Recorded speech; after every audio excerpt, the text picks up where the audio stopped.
The Tragedy of Cinema podcast is intended as a family-friendly program that by extension strives to be inclusive to all people regardless of their ethnicity, gender, creed, or any other identifying factors in this incredibly diverse world of ours. With that said, some of the films we discuss may contain serious subject matters or have content considered morally objectionable by today's standards.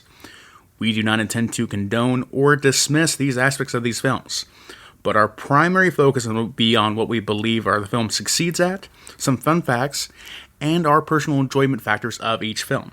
With that said, we hope you enjoy the show.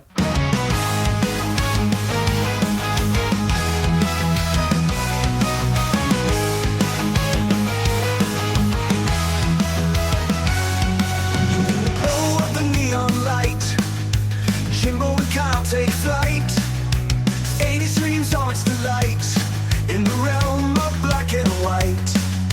Movies and TV flow through the stories we all know. Silver screen tales unfold in the magic they bestow.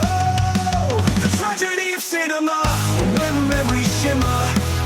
Join us as we toast to the tales we love the most.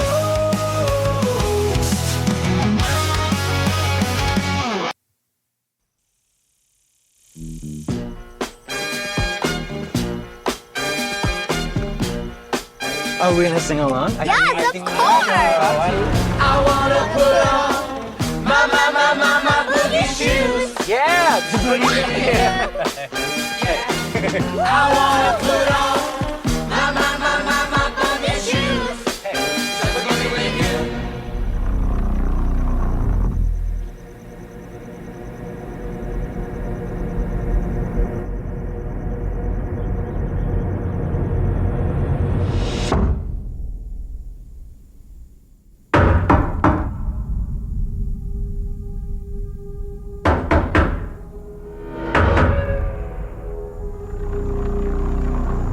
My name's Leonard.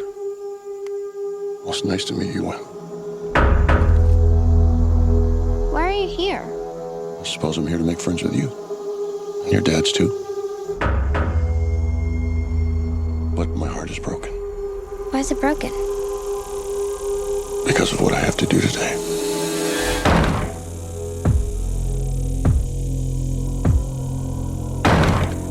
There is a woman carrying something that looks like a pick with a chain and a mallet head.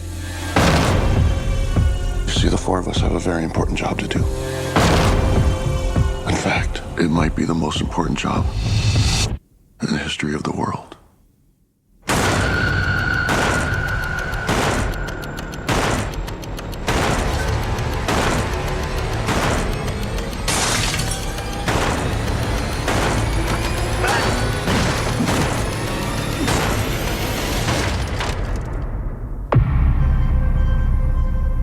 We were called and are united by a common vision, which has now become a command that we cannot ignore. The four of us are here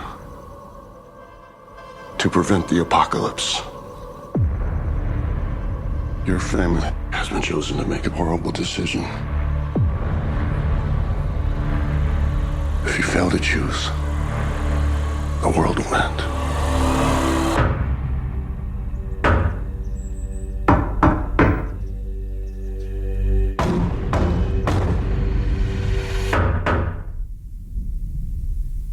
All right, guys, welcome back to the Tragedy of Cinema podcast. I'm your host, Jimbo, and I'm joined again by my co-host. Hey, this is Bond down in Texas. Bond down in Texas. Bond, today we are talking about one of M. Night Shyamalan's movies, Knock at the Cabin. We are going away from our usual 20-year-old or older movies. I think we ripped away that Band-Aid a while back. But this is, I believe, from 2023. And instead of 2023, you're exactly right. And instead of giving you a question like I normally do, I want to take this opportunity. There's two things I want to talk about. One, can we just talk about Dave Bautista's performance in this movie?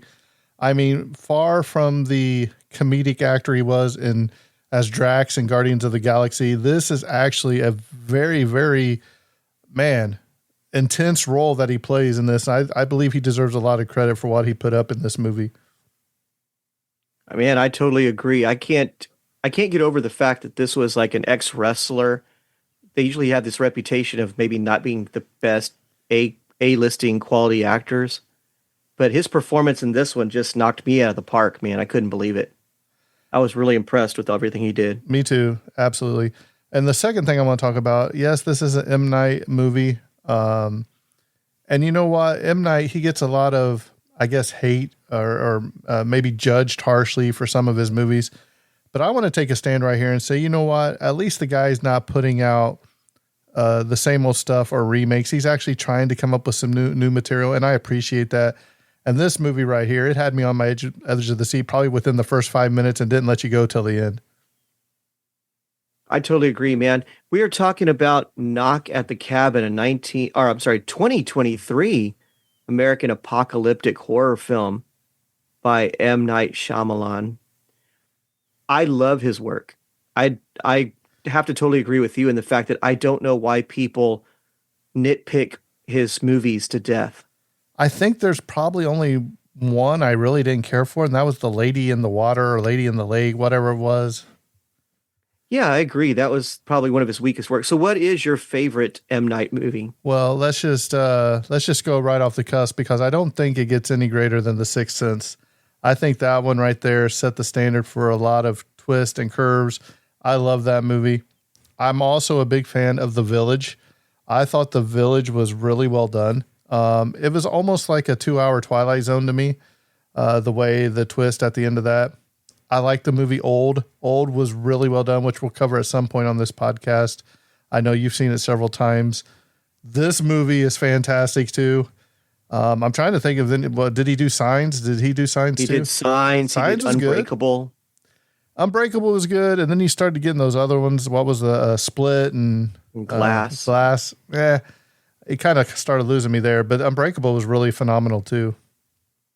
I have to admit, Unbreakable is probably one of my favorite superhero movies of all time, just because it's so realistic. Like if there was a superhero and a supervillain that's the way it would work out. Right. Because you wouldn't know you were a superhero. I've always said, how do you know if you're super strong? How do you know if you can fly? How do you know if you have these superpowers? If you never try. Mm-hmm. Right. And I love Well, we're not saying to go jump off the Empire State Building to see if you can fly, Bob. Right. And yeah, exactly right. I do love The Village. I think that movie is great. And of course, The Sixth Sense set the bar because that's one of the rare movies where you don't know the twist walking into the movie. Mm-hmm. It's so hard in the day of the internet, in the day of fans, where you can walk into a movie and be totally surprised. I can only remember twice in my life where I walked into a movie and was totally surprised. The Sixth Sense, spoiler, he's a ghost. And he's dead all along. and the movie E.T., because when I went to go see E.T., I had no idea what E.T. looked like until I went to see it. And when I was at the movie theater. And when you first saw him, you're like, man, this thing is scary. Yeah. When I saw that movie with my cousin, I was freaking out because I didn't know what E.T. was supposed to look like. And but this movie, the suspense that they brought into the E.T. at the beginning was unbelievable too. I mean, all the way up to where, remember we shone the flashlight at his face. He's like, "Wow!" And he goes running through the cornfield or whatever. Exactly. That's great, man. Knock at the Cabin. It is suspenseful. Like we're saying, from the moment this movie opens, it opens with 7-year-old Wynn. She's on vacation with her 2 dads. They go to this remote cabin, supposed to be in some sort of like rural Pennsylvania area. And this huge monster of a man walks up to her. It is Batista, right? It's this guy named Leonard. And he's sweet and he's gentle. But the way he comes across is so scary. I was so scared for him when he walked on the scene, right? Let me give you a little breakdown of this movie, man. This movie was directed by M. Night Shyamalan, screenplay by M. Night, also Steve Desmond and Michael Sherman. It's actually based on a novel called The Cabin at the End of the World by Paul Tremblay.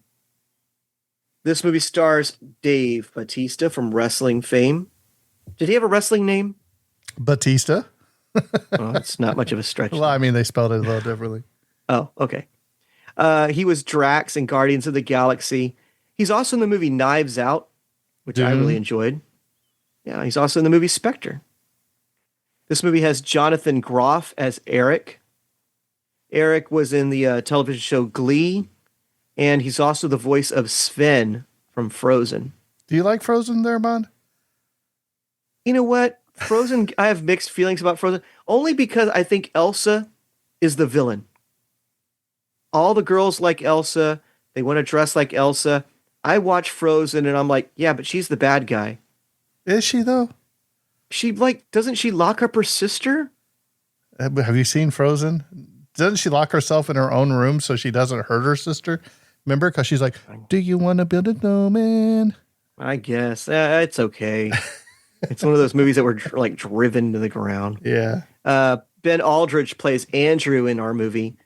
He's also Thomas Wayne on the show Pennyworth. Great show. Which, yeah, it's a pretty good show. I thought so. This movie's got Nikki Amuka Bird as Samantha.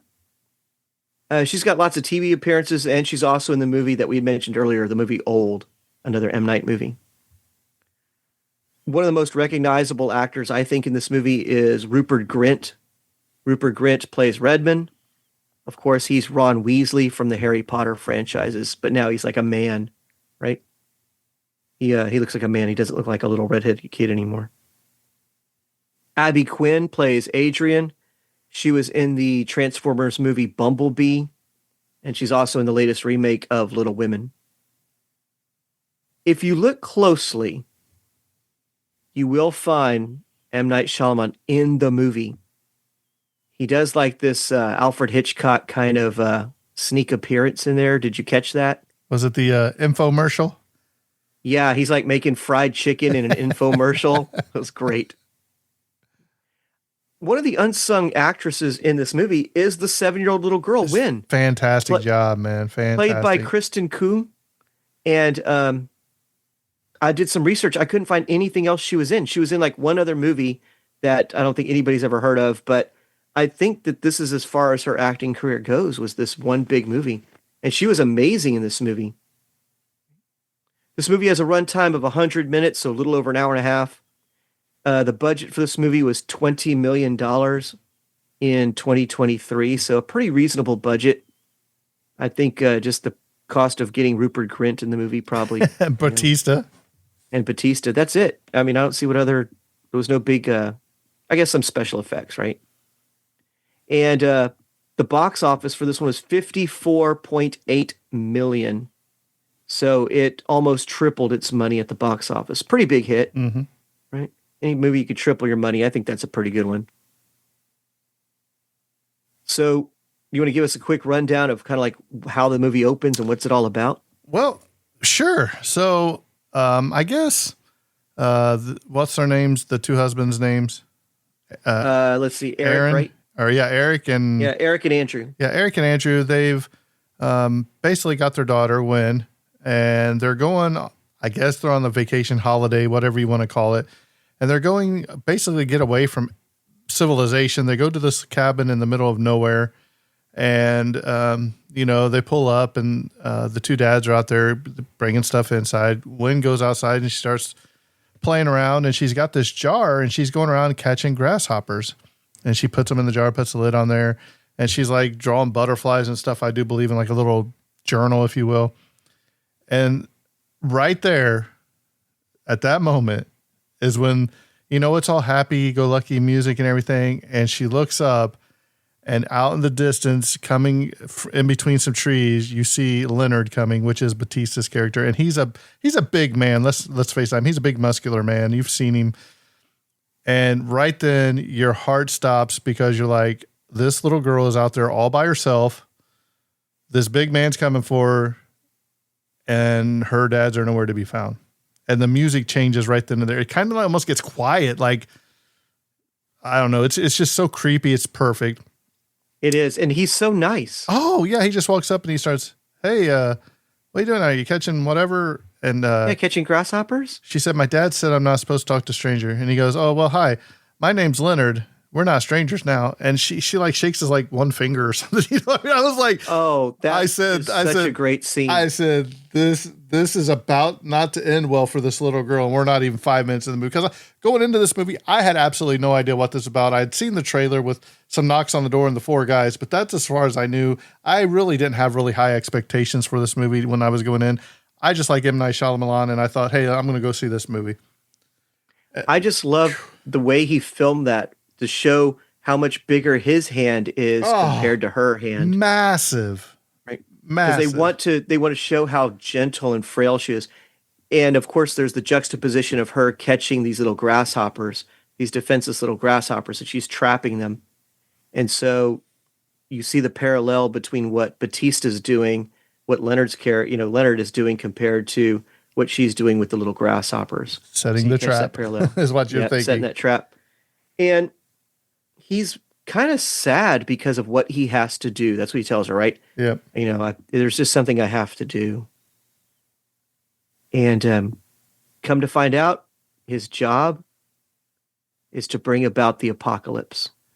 Well, not just him, because he's like, look, me and my friends, we have to do something, and we don't want to do it, but we know we have to do it for the sake of humanity. And he's telling all this to a little girl, man, and she's starting to get freaked out. She kind of looks and she starts backing away, and she ends up running back to the cabin. And as she's running, you see the other people popping out of the woods, man, and here they are. And they're carrying some really not nice weapons, dude. They're like homemade D&D, make your own weapon choice. Yeah, they look like they came right off the set of Mad Max or something. Something like that, right? Which one was your Homemade favorite weapon, axes. Bond? I like it was like almost like a baseball bat, but had like a blade on it. Yeah. I think it's the one Batista carries. It's almost like a hatchet, like a big axe. I like the one really with like the mace on the end of like whatever that thing was. Oh yeah, and it's all duct tape. It reminds me of Negan's bat from Walking Dead is exactly what I was going to say. Yeah, like the bat from Walking Dead that Negan carries around. It's just a bat with nails in it, and that's enough, right? And that's kind of what they're carrying. And so they're preaching peace. They're trying to convince this family that they're defenseless, that they're like, there's nothing we could do about this. This is not beyond our control. This is up to you. You control your own destiny. But they're carrying these makeshift weapons that are really scary. Do you think it would have worked if they weren't carrying weapons? I think they would have had a better argument. But I'm just saying the creep factor went to about 1,000 when they're carrying these weapons around. Yeah, because she makes her mad dash for the cabin, and when her dads peek out the window, they see the weapons. They see Sabrina, Adrian, and Redmond along with Leonard. They're all outside the door, and they see them with those primitive weapons. And I think that's what gets them out of the edge. They don't open the door for them. Oh no, they start barricading the door, and they're like, "Oh, the back door." So they're trying to fortify this cabin. And a cabin, it doesn't have a bunch of furniture to move around or anything. It's just got a few essentials, like a couple of chairs, a table, maybe a bookshelf or two, bed. And it doesn't take long before they breach the cabin. I do believe it's the lady that's a nurse, right? Was she the nurse that comes in like the back door or something? Mm-hmm. Yeah, exactly. And as they're scrambling and scruffling around, Eric, one of the dads, he trips and falls and hits his head, gets a massive cut on the back of his head. He's got a major concussion. And that comes into play later on because not really his sanity is questioned, but like his mental and physical health is questioned as they get tied up, right? These four people come into the cabin and tie him up. They tie them up. Both of the dads up. They leave Wynn alone because he's like, "Look, I told you we're not here to hurt you." And they're like, "Well, you could have fooled me." You come there with weapons, he's busted down my doors. Right? They are messengers, and they say, your family has to decide to sacrifice a family member voluntarily. What do you do? How do you choose? Why would you believe 4 random strangers with makeshift weapons that come to your door? So Bond, if 4 strangers came to your door down there in Texas, knocked on the door and said, "Hey, we're just here to talk," and you peek out the window and you see pitchforks and saws and all kinds of stuff. Are you going to let them in? Hey, this is Texas, man. People don't knock on the door like that. You don't even sell Girl Scout cookies door to door in our neighborhood. No, man. I would probably do the exact same thing that Eric and Andrew do. Protect your daughter, fortify and secure the area. Right? But there's no way they can do it. I mean, they've already broken in. You're tied up. You're bleeding. At that point, you have a decision to make. Right? I don't know at what point I would have believed them, but I know it wouldn't have been this early. Mm-hmm. If they come in, tie us up, and say, you need to voluntarily kill one of your family members to save the world, are you going to do it? No one's going to say yes to that right away. But what happens when they say no? Well, that's what then the first judgment is leashed upon half of humanity or whatever, or a third of humanity now has to suffer the consequences. And what happens? They say, hey, it's time for you guys to make a choice. Are you going to make a choice? It's like, no, we're not making a choice. And this is where you see Rupert Grant, whatever his name is. Redmond, yeah. Comes down and he kneels before him and he takes this white stocking out of his pocket, I guess, and puts it over his mouth. It's like a neon nylon stocking, right? It's all white. Yeah, it's like something you'd put around your like thigh or something like athletes would wear around their leg or something. Right. It puts it over his mouth, which is like form fits to his face. It's really creepy. Like you can see his mouth and he says something else. And I think he says like half of humanity has been judged.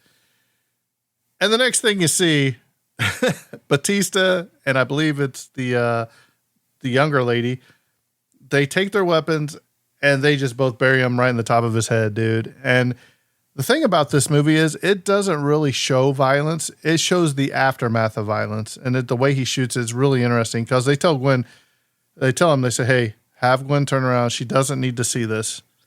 So she turns her head. She's on one of her dad's laps and she's looking back the other way, just hugging him.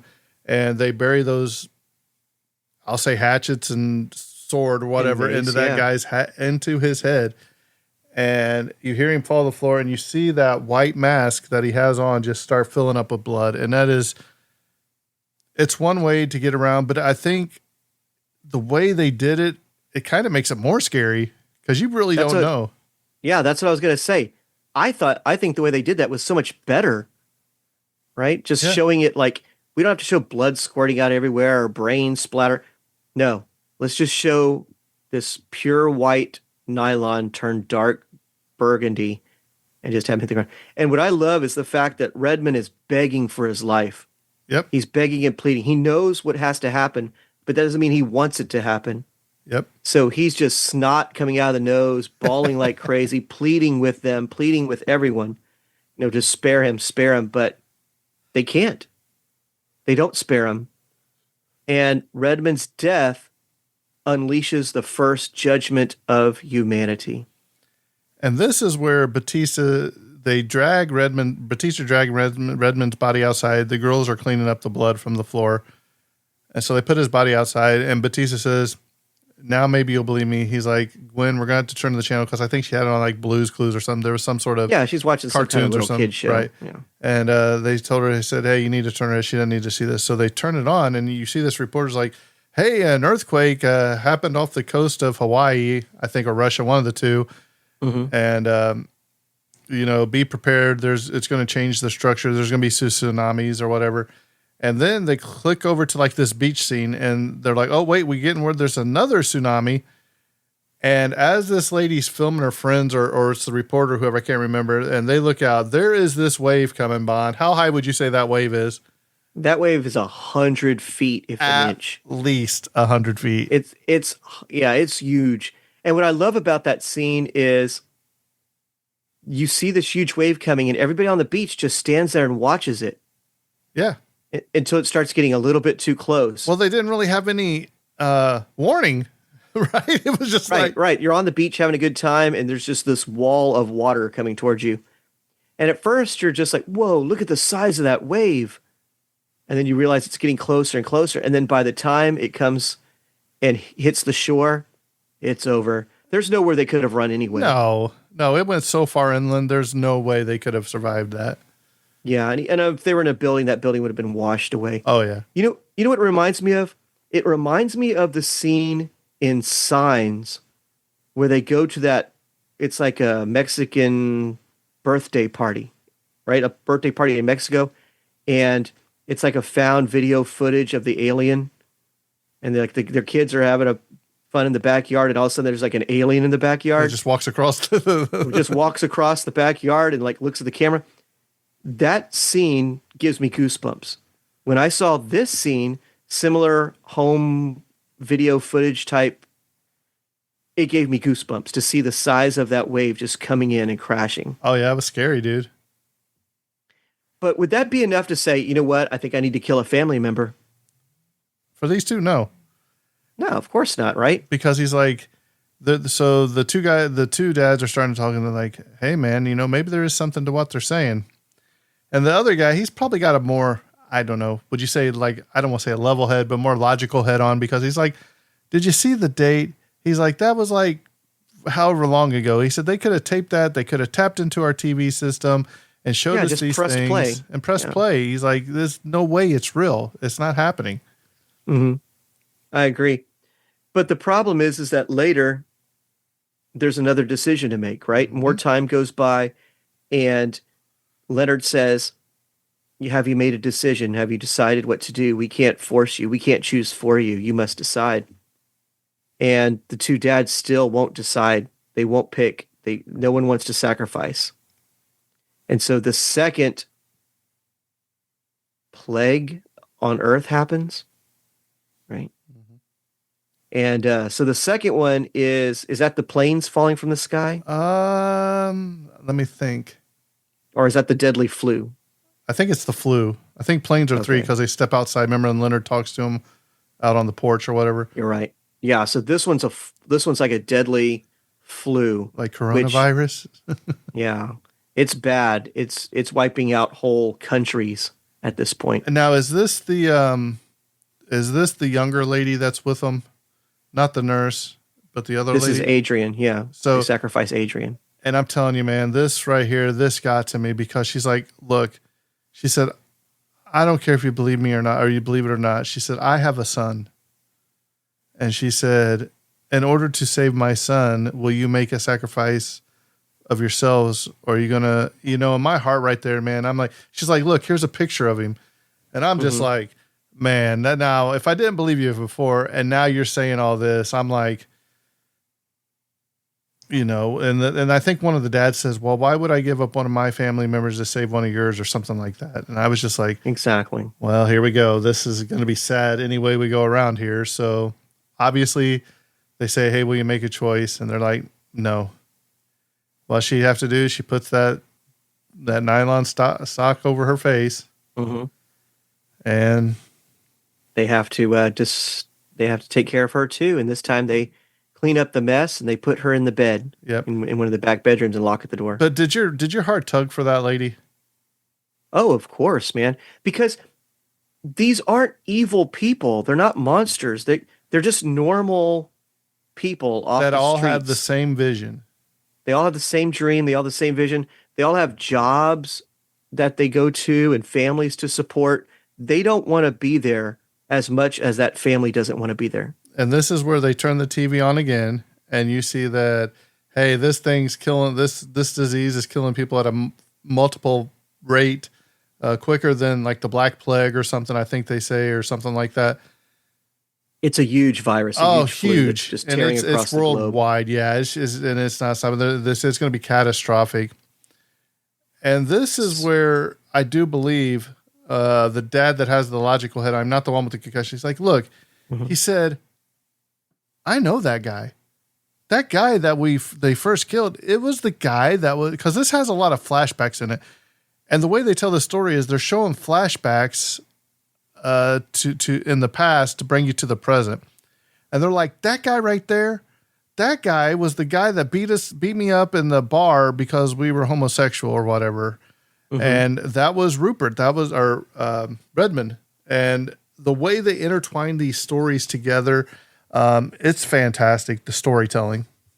Not only that, but it really makes you care for this family that you knew nothing about. You learn Well, they're about like, the you know, relationship, their struggles to we adopt. that right there. And then when they finally, you know, what do they do when they go to adopt? They're like, hey, we got the call. They go in there and they say, hey, I'm here to adopt, and this is my brother or my brother-in-law because my wife couldn't make it or whatever. They had to lie due to that. They had to lie. And they end up getting wind, dude. And it's such a powerful moment of this movie. It's so you want to know, why was this family chosen to make the decision that they had to make out of everybody in the world? Why was this family chosen after all the struggles that family had went through? Exactly. Oh, and did we mention that Wynn was born with a cleft lip? Yep. So when they show her as a baby about to be adopted, she still has the cleft lip. Yep. And the love that Eric and Andrew show for her, and they just say, you know, look how beautiful she is, look how perfect she is. And I mean, that got to me, you know what I'm saying? That got to me because I was like, wow, they can see past that. They can see past the fact that she's got this this birth defect. Mm-hmm. They just want a family. And it's really tough. It's really tough for them to do that. And of course, they show the flashbacks of them getting harassed at the bar. They weren't doing anything at the bar. Mm-hmm. They were visiting. They were sitting close to each other. They were a little flirtatious, maybe, but not really. They were just, you know, saying how much they care for each other. So since it's been a couple weeks since I watched this movie, because we postponed recording it a couple of times, there's a point in this movie, and I don't know if it's before this point or after this point, but they one of the dads tells when they said, hey, you remember Thanksgiving or whatever, where you basically go down to the cellar, go out to the car, run away or whatever. And the little girl does such a good job in this movie, man. And she gets outside, and then you have Batista on when they're looking for it. That's a very she escapes. That is such an intense moment too. But she escapes? She's hiding behind trees and stuff. Right. And she sneaks in a butter knife, I think, or something to one of the dads so they can cut the ropes on their hands. Mm-hmm. She's like a little hero in this movie. Yeah, and they do end up freeing themselves. There's a mad scuffle. Well, one guy ends up going out to the car because he's like, hey, do you still have your gun in the car? He's like, yeah, it's in the trunk, in the lockbox or whatever, or in the glove compartment, one of the two. And he actually goes outside, and he, man, that scene's intense too, because you have the nurse lady chasing him down. And what does she do, man? Once he gets the gun in the trunk, he takes it, and she just takes that thing and sticks him right in the leg. Oh, his knee or whatever. Try to stop him from escaping. It's also that he's found out that now that they've shot or sliced all their tires, so they couldn't have got out even if they wanted to. True. That's a good point. And Leonard overtakes him, and there's like a mad scramble for the gun between Leonard and Andrew, right? And it was just crazy. But right around that time, I guess when Sabrina is decapitated, remember that? Oh, yeah. Because Sabrina is shot. She breaks into the house like right at the wrong moment. There's like this standoff between Leonard and Andrew, and she walks in and boom, gets shot right away. It was so abrupt, right? Just boom, shot. I think that's when the planes start coming down. Yeah, that's when like the third judgment had been unleashed upon half of humanity has been judged or whatever. And this is where like all the, I guess, air traffic controllers, it shows that they turn on the news and you see planes like just falling in New York, San Francisco. I mean, all around the world, you just see them, they just start blowing up. And I think this is where they take Batista outside, and he sits down in a chair, and you look out and you see planes just falling in the sky there too. It's very well done. Mm-hmm. Yeah. And the smoke and the embers flying around, very well done.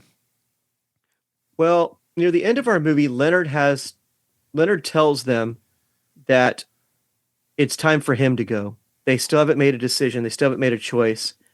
The other three horsemen of the apocalypse have sacrificed themselves, and now it's time for Leonard to do the same. And they tell Wynn to go to the treehouse. Right, right. Go to the treehouse. Leonard tells them that once I do this, once I sacrifice myself, There's no going back. your family's only going to have a couple minutes to make a decision. There's no going back. The fate of the world has been decided. And then he slashes his own throat. Well, again, it doesn't show it. What's it do? It pawns, the angle goes down, and you just see the motion, and then you see just his shirt just start being covered in blood. Well, you don't have to show everything to get the point across or the intensity across. It's just as creepy and scary to your imagination as what you see on the screen. And you can really see that Hitchcock influence that M. Night Shyamalan carries with him to all of his movies, because that's exactly what Hitchcock does. Hitchcock doesn't show you the blood. He doesn't show you the killings. He shows the implied killings where it happens just off camera, just off screen. And the death and the gore and all that kind of stuff is just implied because it happens right off screen. So now you come to the probably one of the toughest parts of the movie, where they go inside and they're like, okay, now we can get out of here. And the one guy that has the concussion, he's like, look, he said, take care of our daughter. He said, maybe this is why I was born. Maybe this is my moment that I need to do. And the other's like, what are you talking about? We can finally get out of here together. And he said, it's all came to this moment. Please, I have to do this. He's like, no. And what do? You kind of goes outside the cabin and you hear a shot. And man, you're like, oh no, which one got it? Which one did it? Did he kill him? Did he kill himself? You don't know what's going on. And I think... Oh, but what about his vision that he has? Oh, yeah. Right? He has this vision of his husband, Andrew, and Wynn is now an adult. Veterinarian. She's like and he sees them growing up. Both of them are doing well in the future. They love each other. They have this like lunch date kind of thing. You can tell that everything's going good in their life. And there's also a moment where he says, I saw a light. When Redmond, the first man that sacrifices himself or gets sacrificed, he sees like this golden light behind him. And he says, I saw a light. I saw something. And the other guy's like, you have a concussion. Yeah. Of course you're seeing lights. You're probably seeing stars and all this other kind of stuff too. But just the fact that Eric finally realizes that the intruders were right, that it's the whole thing was true the whole time. And he sacrifices himself. And then you have the really touching scene of when the one that's still alive climbs up the stairs to the treehouse, dude. And there's Gwen. Oh yeah, Andrew goes to get Wynn. Yeah, and she asks about the other one. The other guy just goes up there and just breaks down, dude. Yeah. And you're like, man. So now let's face the fact. Were they in time? Did they save everybody like they were? Was Batista right that they only had a few seconds? Leonard right that they only had a few seconds after his death? Were they in time to stop everything else? So, well, it didn't look like it. That's for sure. No. So the Andrew gets the idea. He's like, hey, them guys had to come from somewhere. They just didn't walk up here. Maybe there's a car somewhere. So they walk a little bit and they come across the truck of Batista's. I think it was Batista's, right? Yeah, exactly. And what's he find in the truck? He finds the nurse badge of the one lady. They find the actual name of Redmond. I think it's his license. Yeah, he's like works for the gas company or something like that, and it's his license to. Yeah, and what they find of what's her name? The other lady. Was it the picture of her son? I forgot what they find, but they the find picture like of her and her clues. son. Yeah, that there's they a were picture of their family. They were who they said they were. They were just normal people. Yeah, and so they get in the truck and they drive down to this diner, right? And they go inside this diner, and they sit down, and they have the TV on, and it starts showing stuff like, oh well, the tsunami's receding. Even though death toll's here, nobody else is going to die. We think there's no more earthquakes. Hey, guess what? We think we've got this virus under control now. We have an antibiotic and we have less and less deaths all the each time, day, right? Right. And then what was the other one about the air traffic control or whatever that they've? Yeah, well, whatever caused the planes to go down, we don't know what it was, but it's not happening anymore, right? Right, and then I think this is where like one of the ladies at the restaurants get the call from one of their family members and said, "Hey, look, we're okay. It's going the other way or whatever." So, my question to you is: was this stuff all going to stop anyway, or do you think that's the M. Night twist to this episode that, hey, it was still going to happen? It was going to keep going if they didn't make the sacrifice. Oh, I think if they didn't make a sacrifice, you would see the end of the world. Think so? Yeah, I think you would have saw the end of the world. Was there a big M. Night twist in this one?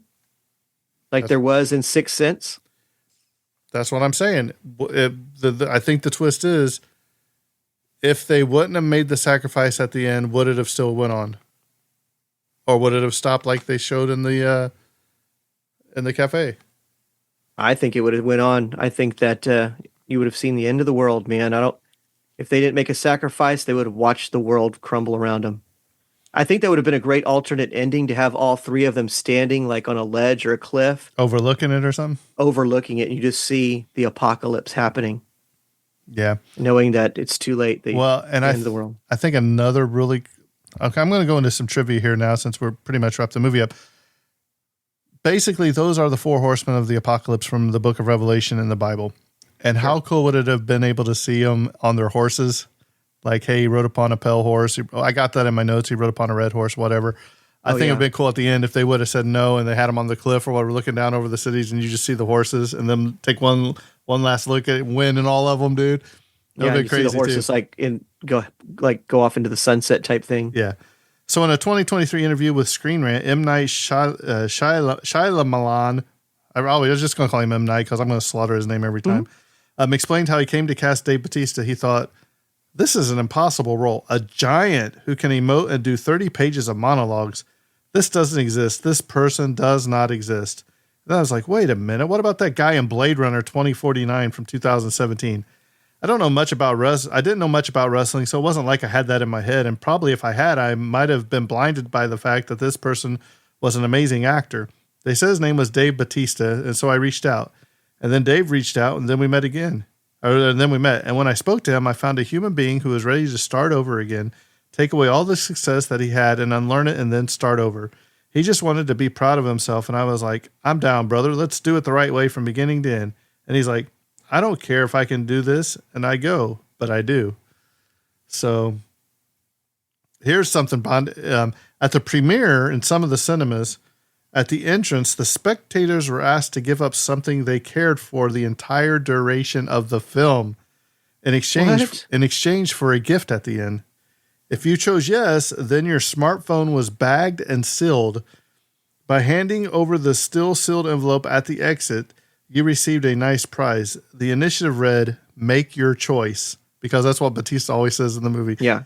You would give up one of the things you care about the most for the duration of the film. Prove it. Your sacrifice could be rewarded. Oh, man. I wonder what the prize was. I didn't find out what the prize was. That's pretty cool. M. Night shot this film with lenses from the 1990s to give it an old school thriller look, which perfection, dude. It looked great cinematography wise and everything. The music, creepy factor, all there. Yeah, I didn't really notice that though. Yep.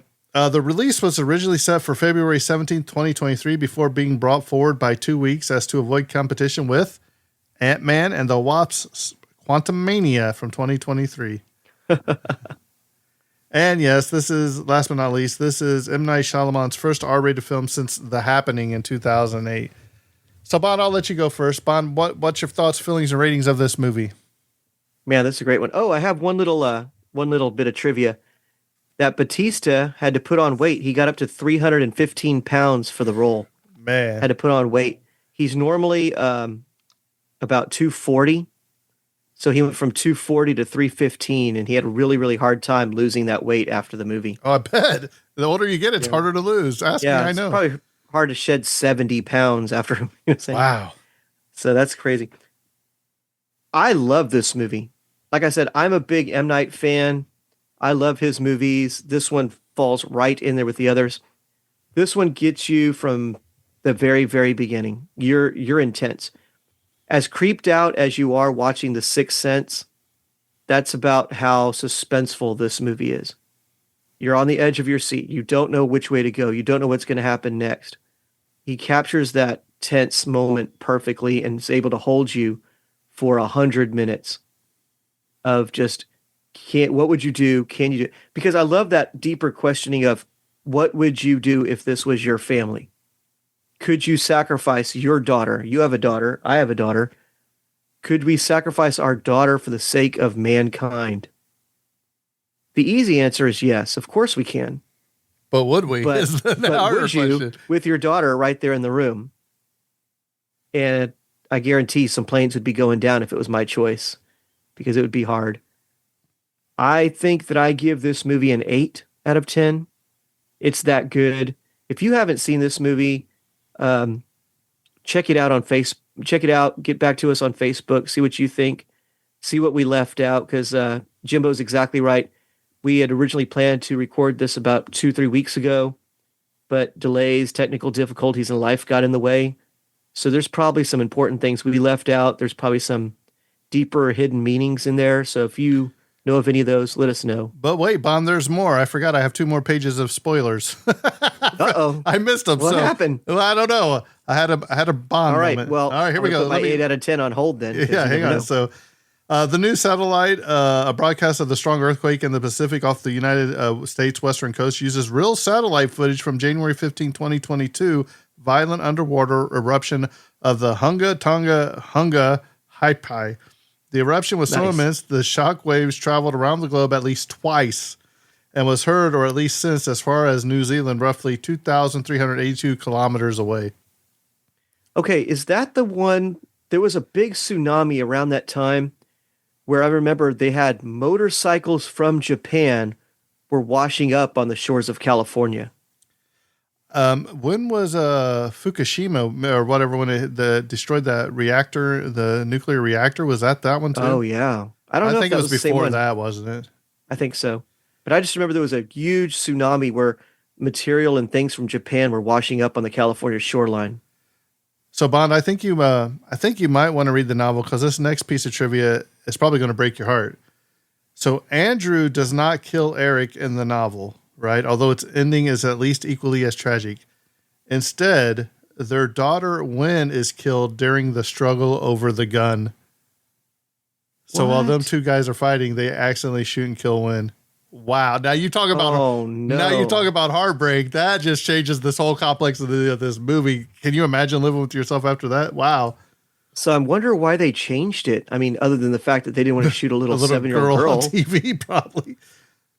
The strangers are each wearing a different colored shirt. Leonard is wearing white. Redmond is wearing red. Sabrina is wearing yellow. And Adrian is wearing blue. Each color represents the portrayal of the 4 horsemen of the apocalypse: white for guidance, red for malice, yellow for healing, and blue for nurturing. If you look at Andrew's t-shirt, it has elements of each of these colors, hinting that he would be the one to survive. I didn't pick that up in the movie either. That's pretty cool. There are 7 knocks at the door when the horsemen officially present themselves in the film.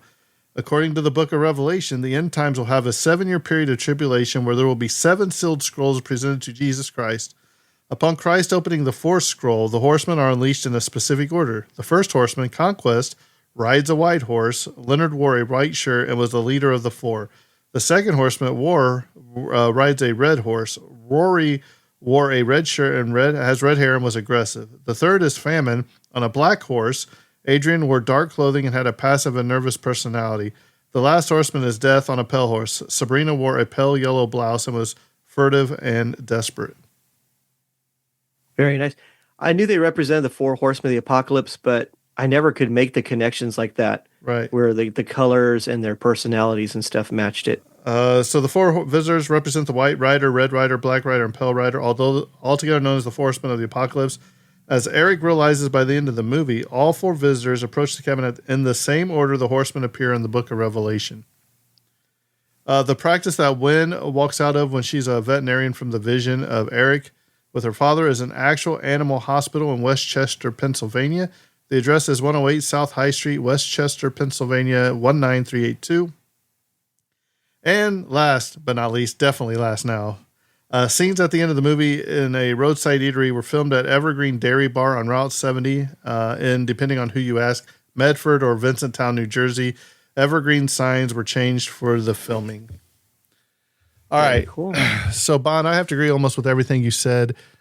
From the probably first 5 minutes of this film, you're like, okay, we'll see where this goes. And then when you see, but she looks up and she sees Batista, you're hooked. And then they knock on the cabin and they got all these weapons and you're like, this is going to be a crazy hour and a half, 2 hour movie right here. It keeps your attention. Surprisingly, it's very monologue driven. And that's surprising that I actually like this movie because it's a lot of talking. Batista has a lot of talking in this movie. And we left out some of the parts. There is some more, a little bit of action scenes, fighting scenes, when still in the thing, them carrying her back in and all that. Them breaking the ropes with the knife and stuff like that, kind of sawing away at it. And I do even believe that Batista apologizes to Wynn and to the dads, like, look, I'm sorry, I didn't mean to scream. We're all under a lot of stress here. There's a lot of that stuff in there. Again, well done. I'm right there with you. It's got to be at least an 8. Depending on what day I watch, it could go up to an 8.5. I'll watch this movie again because now that I know a little bit more about it, I've seen it 2 or 3 times already. But now that I know a little bit more, I dove into it a little deeper. It'd be nice to see things that I might have missed. Maybe you could have seen like if you ever go back and you watch The Sixth Sense again, you notice that anything with red means that it was dead or whatever. So like there's like a red doorknob, the red napkin when she's at the anniversary dinner, stuff like that. So I'd like to go back and watch it, see if there's anything I missed or I quite didn't pick up. I think it'd be a good thing. But if you have not seen this movie, at least watch it once. Let us know what you think. Because for me, I think it's a good movie. You know what I love is the fact that if you know someone who doesn't like horror movies, this is a great intro horror movie. So are you going to show your wife this one? My wife would like this one. You think she would? She's not really into scary movies that much. She doesn't like the gore. She doesn't like the killers like you and I do. But this is a movie that I think I could get her to watch and she would enjoy. All right.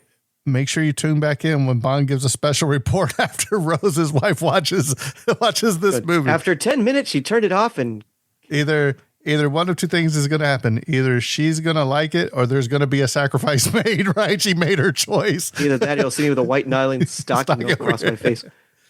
No, I think that if you're not really into horror movies and you're not really into really scary movies, this is a great intro. It's like a thriller. It's not overly bloody. It doesn't have the gore. It's not the torture porn type stuff. It's just really suspenseful and really creepy. Right. So let us know what you think. We are the Tragedy of Cinema podcast. If you want to reach out to us, you want to send us I don't know, maybe a movie to review. We look at all of them. We will do it as long as it's not something not very family friendly. Let's just put it that way. Okay. Because I'm not watching that with Bond, but I think this episode's winding down, Bond. I think this episode's coming to a close, and that's a wrap. And cut. The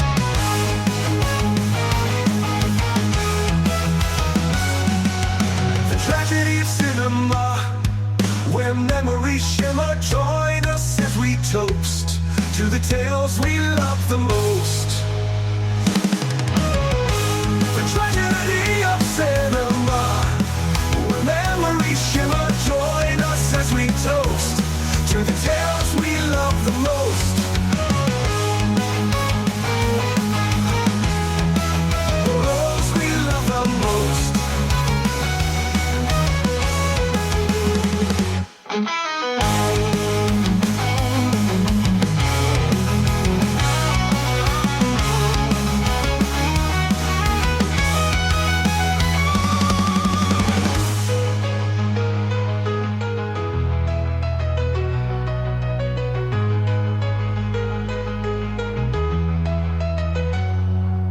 The tragedy of cinema, where memories shimmer.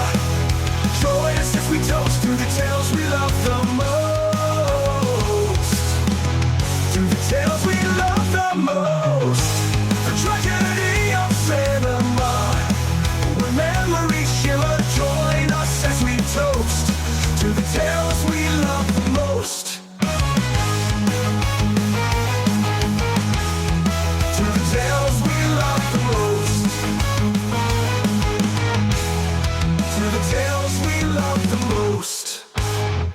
Make your choice.